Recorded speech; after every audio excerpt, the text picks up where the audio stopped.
Daar's baie mense wat sê, hulle kry nie werk nie. Ja, en ek weet, dit is moeilik daar buite, daar is nie werk nie, want daar's 31% werkloosheid in Suid-Afrika. Nou vra ek vir jou, as jy nie werk het nie, en jy het nie geld nie, wat maak jy dan? Hoe oorleef jy?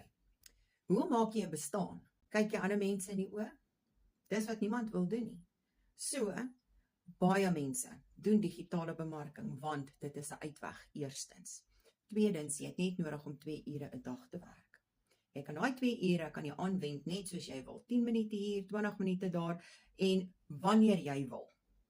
Daag net op elke liewe dag, wees konsekwent, doen jou training, doen wat vir jou gesê word, al die training word vir jou gegee. Dis nie asof jy nodig het om tech-savvy te wees, of om 'n geleerdheid te hê, of om 'n mastermind te wees nie.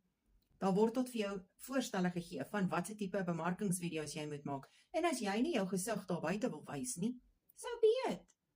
Dan leer jy faceless marketing. As jy my nie ken nie, my naam is Monica, ek is 'n enkelma van Pretoria en 'n ouma van 9 kleinkinders.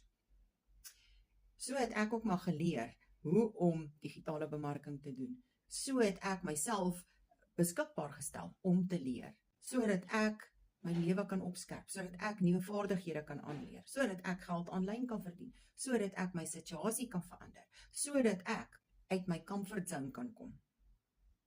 Ek wil vir jou wys hoe maklik is dit, maklik en eenvoudig om geld aanlyn te verdien. Reply vir my, selfoon, en ek stuur vir jou 'n kort video en 'n PDF.